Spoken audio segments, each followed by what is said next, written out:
A cost driver is the direct cause of a cost, and its effect is on the total cost incurred. What are the direct causes of the cost of software development? Greetings, I'm Dr. Will, and welcome to Dr. Will's Software Project Leadership channel, where we focus on how to build real software to solve real problems. A while ago, Barry Boehm created a tool called Kokomo. Yeah, it's pronounced like the Beach Boys song, but it is unfortunately not a Caribbean island where you can go to get away from it all. If you've subscribed to the channel already, thank you. And if you'd like more content like this, then be sure to subscribe and hit the bell to be notified when new content becomes available. Also, if you're interested in assessing the risk of a cost overrun on your project, we'll provide a link in the show notes below. So Kokomo, C-O-C-O-M-O, stands for the Constructive Cost Model, which has been used to try to predict the software development costs with varied success. Barry Boehm said of his own model, software cost estimation model is doing well if it can estimate software development costs within 20% of the actual costs 70% of the time, and on its own turf. That is, within the class of projects to which it has been calibrated. This is not as precise as we might like, but it is accurate enough to provide a good deal of help in software engineering economic analysis and decision-making. Most importantly, the decision-making, I guess. Now that sounds not very helpful. 20% of the actual cost 70% of the time.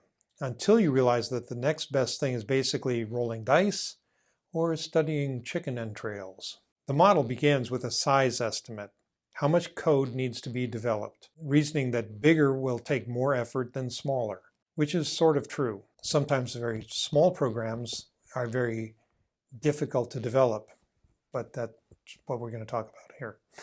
The model then has a couple of variations, the intermediate and advanced variation, that require increasingly deeper levels of analysis of the project. So you take this idea of the size of the project, and then you add the intermediate level factors, which are the cost drivers for software projects, and that's what we're talking about today. And the advanced level then maps those drivers against each of the stages of development. The identification of the cost drivers is the result of decades of industry experience and study, and are grouped into four main categories, and we're going to call those the 4 Ps of software cost: product, processors, personnel, and project, and we'll group them into 4 quadrants of a graph. So what makes up each of these quadrants? Well, I'm glad you asked.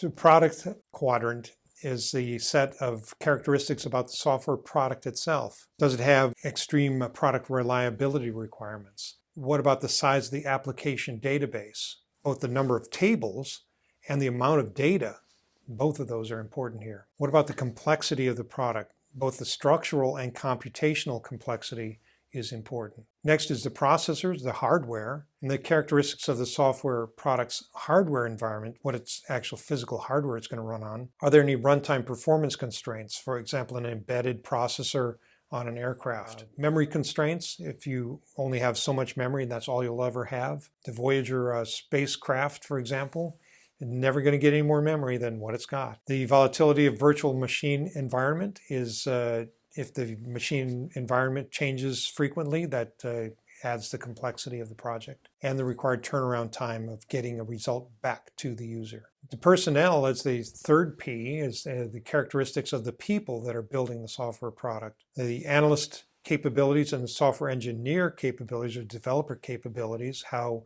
experienced are each of them within that particular application, and then their experience with a given programming language or platform and environment that they're developing in.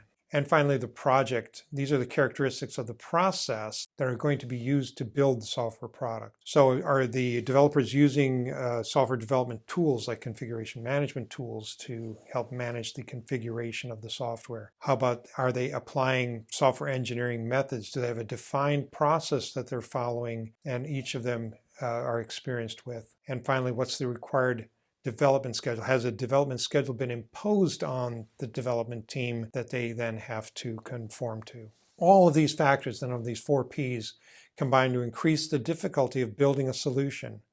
And the increased difficulty implies a need for special, which is to say expensive, skill sets or extra time required to solve the problem. Time and effort then equals cost in software. This channel is dedicated to helping software projects succeed, not just in the short term, but in the long.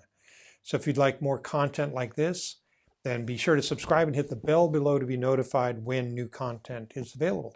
Also, if you have any questions, complaints, concerns, or issues, just put them in a comment below and I'll be happy to entertain them in a later broadcast. Remember, if you're interested in assessing the risk of a cost overrun in your software project, then be sure to follow the link in the show notes below for that tool. Anyway, that's it for me, for you for now. You have a great day and a great week ahead. You be careful out there. I'll be seeing you. Bye.